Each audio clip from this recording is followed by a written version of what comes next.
তুমি বলেছিলে রাতে তোমার ঘুম হয় না। আমি বুঝেছিলাম সময় চাইছো। তুমি বলেছিলে আকাশে কি মেঘ করেছে দেখো। আমি বুঝেছিলাম তোমার মন খারাপ। তুমি বলেছিলে চুলে জট বেঁধেছে।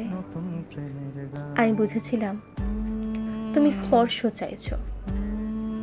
তুমি বলেছিলে আজ বিকেলে তুমি বারান্দায় থাকবে। আমি বুঝেছিলাম সাক্ষাৎ চাও। তুমি বলেছিলে অন্ধকারে আমার বড্ড ভয়। আমি বুঝেছিলাম তোমার আমাকে জড়িয়ে ধরতে ইচ্ছা করছে। তুমি বলেছিলে সমুদ্রে যাবে। আমি বুঝেছিলাম পাশাপাশি হাত ধরে হাঁটতে চাইছো। তুমি বলেছিলে নীল প্রিয় রং।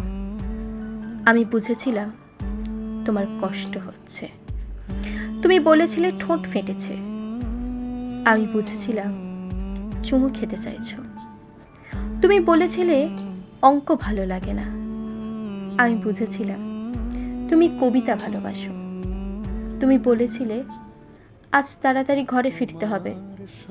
তুমি বলেছিলে এই হুটহাট করে দেখা করা, অসময়ে ফোন করা আর তোমার ভালো লাগছে না। আমি বুঝে গিয়েছিলাম বিচ্ছেদ চাইছো। তারপর অলিখিত স্বাক্ষরে তুমি যখন ইনভিজিবল কোর্টে আমার বিরুদ্ধে বিচ্ছেদের মামলা ঠুকে দিলে, আমি বুঝেছিলাম তুমি মুক্তি চাও। এরপর সব বুঝে যখন আমি দার্শনিক, সব মিটিয়ে তুমি যখন অন্যের ঘরের ঘরণী, একদিন আমাদের দেখা হলো। তখন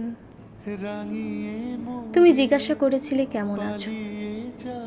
আমি বুঝে গিয়েছিলাম তুমি ভালো নেই।